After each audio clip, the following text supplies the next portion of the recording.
Hello everyone, I am Minaw and this is the Minaw Podcast. The Minaw Podcast is a passion project in which I talk about topics on personal development. Yeah. Hello everyone, Happy New Year and congrats, we made it to 2025. Yeah, I think karamihan sa atin ngayon nagsusulat na may listahan na tayo for our New Year's resolutions, 'di ba? Kung ano mga gusto nating gawin para sa sarili natin. Definitely everyone will do that. Yeah, rooting for you syempre.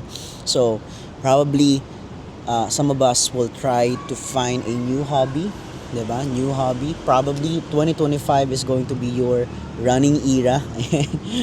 Running era. So, aside from new hobby, you might want to learn a new instrument, musical instrument, 'di ba? You want to learn if you're already playing the guitar, 'di ba? Baka gusto mong matuto mag-piano or something. What else? You might also want to read a new book, 'di ba? If you are a reader, some of us may want to start, 'di ba? This 2025 our diet, 'di ba? So, we want to eat healthier food. We want to be in a calorie deficit, and so we want to lose our weight. We want to lose weight, 'di ba? So maybe you want to have a career development, 'di ba? You probably want to aim a higher position than what you have right now. Probably sabihin natin gusto mo maging managerial, you want to have this managerial position. You're aiming for that. Or you want to have an increase. Diba? I want to have an increase too. Or we just want to be healthier. Diba? Like before we are heavy drinker, yan. Maalak tayo. Inom na alak. Or we are chain smokers and we want to stop that kind of habit. That's also part of that, could possibly be part of your New Year's resolution list din, di ba? But, may but, dami sinabi. All of us may have our New Year's resolution list, but one thing siguro na I'd like to talk about in this podcast, magiging tema natin for this episode, is in the midst of our determination na ma-achieve itong lahat ng nakalista sa New Year's resolution natin. I want to talk about evil eye, the concept of evil eye. It's actually, I just encountered that term siguro 2-3 years ago, yung evil eye. Nakita ko lang sa Facebook na meron sila ditong yung like yung symbol, it's blue and then there's like a dot in the middle. And then people are writing these captions na ward away, di ba, yung evil eye. And I did just a short or brief research naman about it, and nakaka-curious pala siya kasi the term evil eye has been here in a thousand years na pala, like more than 1,000 years, because a lot of religions actually have their own concept of evil eye. Now, what is evil eye? And in a general meaning, ang evil eye daw is that when someone glares at you, does this evil eye with you, it has the potential to cause you harm. Ayan. Or when someone gives you this evil glare, diba? Either because they're jealous, diba? Or they envy you. It could be something that could hinder your success. Diba? Para siyang spell na magkakaroon ka ng obstacle in achieving your goals. And so in our modern definition, that's it, no? Merong mga evil eyes sa paligid natin. And this evil eyes na nasa paligid natin could actually, send us this energy, bad vibes, no, negative energy that will somehow affect the chances, of us achieving our goals. And I actually believe that meron talagang mga tao sa buhay natin, and this is not you imagining you have imaginary haters. That's just not true, no? meron talagang mga tao that are not comfortable seeing you achieving goals. It's something that, diba, we need to really accept. It's part of life. There are some people, it might be your relative, might be your friends, diba, you think as your friends. It might be just people who don't really know you personally, and that really become evil eye, no, for your against your goals, diba? It's not some people actually want to celebrate our successes, but there are also some people who are not just comfortable that we are doing better than them, something like that. These people exist. That's one thing in 2025. May mga tao talang ganito. There are probably a few kinds of people in your life. Some that care, no, and want your success. Some na walang pakialam, and some who just, want to see you fail. And these people exist. Something that we need to understand. What do we do now to ward this evil eye, these kind of people? The only thing that we can do is, let's just not share our goals. Let's not share our goals easily to people, 'di ba? Dapat mamimili tayo ng mga taong pinagsasabihan natin ng goals natin. Say for example, mag-start ka na mag-diet. And this is something na I personally experience, no. Sometimes kasi I'm a kind of person who overshares. Kaya nga tayo may podcast, nag-overshare ako. So last year I started my diet journey, with a coach, syempre. Para hindi ako manghula, 'di ba? Kasi that's what I've been doing for the past 5 years, no. Na nanguhula ako ng gagawin, ng kakainin, ng exercise na gagawin. So I started my diet journey, and I'm a little bit proud of it. Syempre, napapa-share ka, napapakwento ka sa ibang tao. And then sa work kasi yun. So when I shared to them, kasi iba itsura ko dati, 75 kilograms ako. Right now I'm 62, 63 something. So, and then they know me, yung mga kasama ko sa trabaho at that time.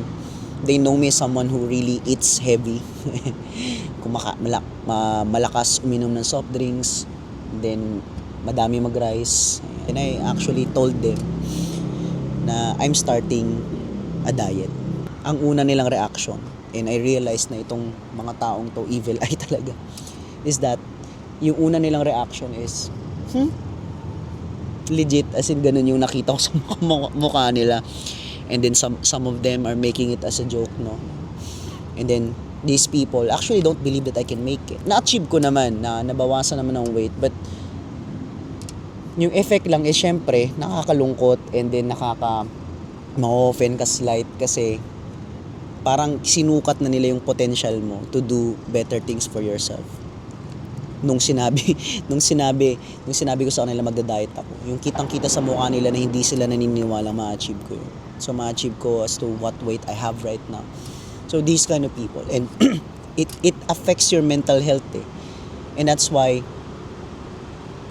if I were you, if you're going to start, 'di ba, something that is life-changing or really really big goals, if you're going to do that, just don't tell people. Just don't tell people about it. Or as much as possible, yung itong goal mo, say for example yung diet, you tell those people within that circle, yung closest of friends mo, those friends that believe in your potential to change, 'di ba? To do something do something great. Kasi if you're going to really share your plans to everyone, there's this negative energy talaga na babato sa inyo. There are lots of evil glares at yun na, kaya mo kaya to? Hindi niya yung kakayaan, bibitawan niya yan anytime, yung kung ano mang ginagawa niyang diet. And as something to ponder, you don't share whatever you're doing. A lot of times, 'di ba? Sometimes, 'di ba, kapag mag-start tayo something new, or we're going to eat our first meal for the diet, 'di ba? Pinipicturean natin and then sinishare natin sa stories natin. O kaya bigla tayong mag-i-status starting my diet journey #road to fitness, diba? May pag ganun pa tayo. If you do it every time, lalabas yung mga evil eye. Lalo na pag Facebook or Twitter, or kasi you have followers, you have, especially sa Facebook din, or stories, ayan. Kasi sa Facebook, you may have like 2,000 friends, but not those 2,000 friends, ilan lang ba talaga yung kakilala mo doon? Diba?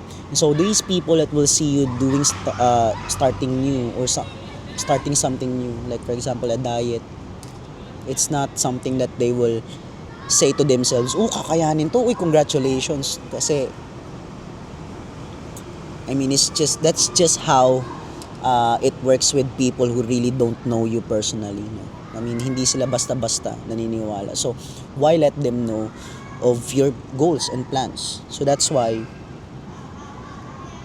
I'm asking this is an advice for those people who are into personal development, is you don't overshare. We have lots of channels, no, to overshare. Sometimes gatherings din sa tropa. Ayun, sakit ko yun eh. Madalas ako mag-overshare eh. Kasi syempre natutuwa ka sa ginagawa mo sa buhay mo. Gusto mo alam ng mga tropa mo na ginagawa mo to, and then you are expecting for them to support you. Ayan, syempre kailangan mo ng little bit of push from your personal friends, and but not really all of them will wish you success, no, for whatever endeavor that you are on. As much as possible, work in silence. Kung nagji-gym ka, pwede mong picturean, 'di ba? Pero wag mo na siguro avoid, lalo na kapag nagsisimula ka pa lang.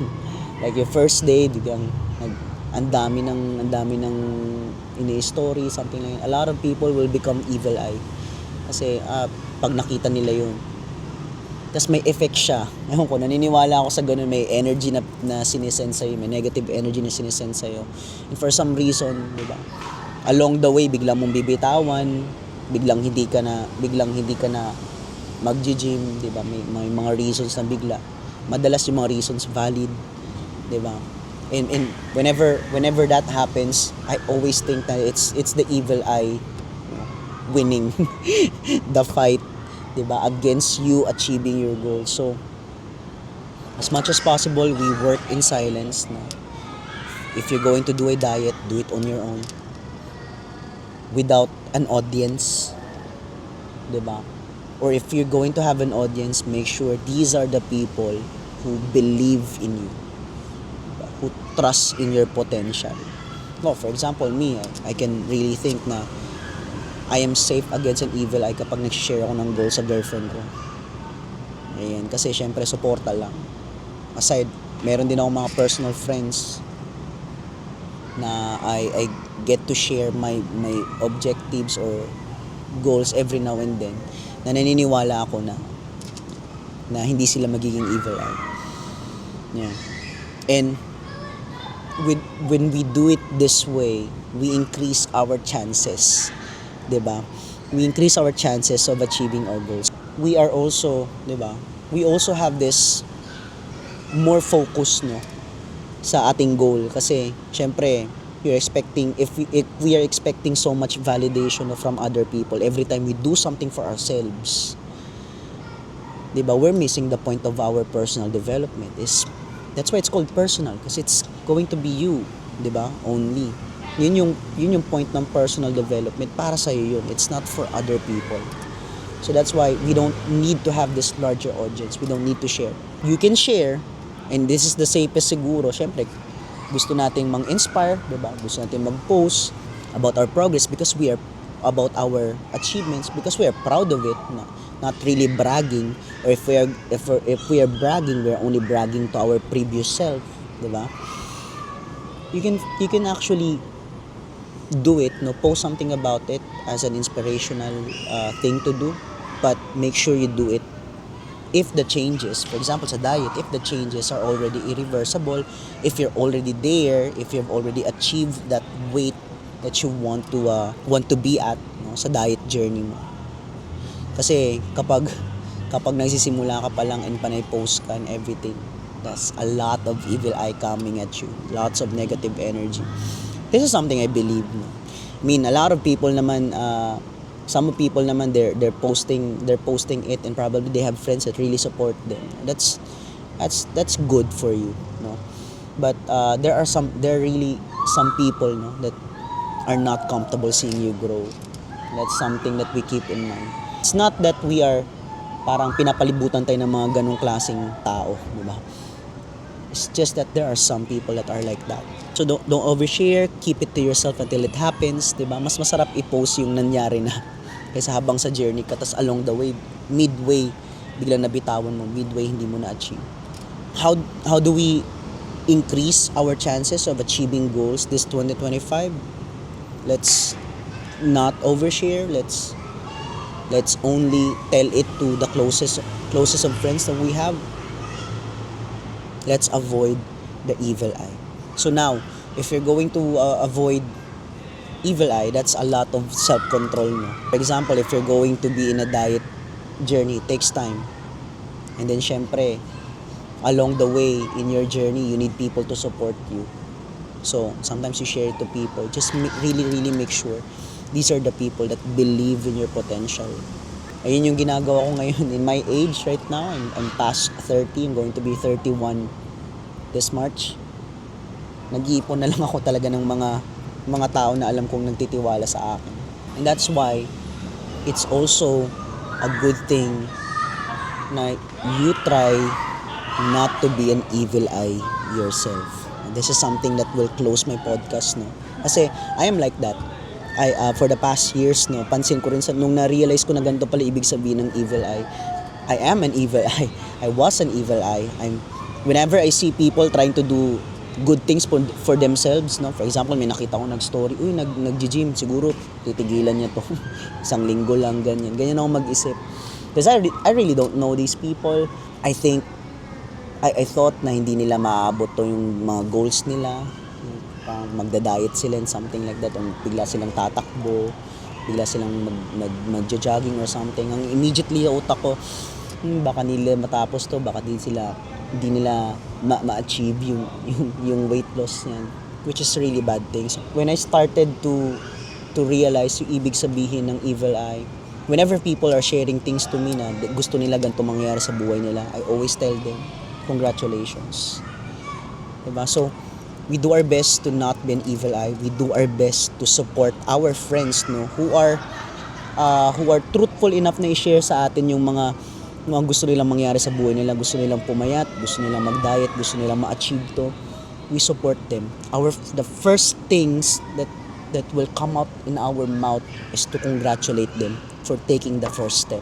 Instead of doubting na na-experience ko and that years before I've been doing to some of my friends, to other people, you know, my friends in social media. Ganun din yung mindset ko.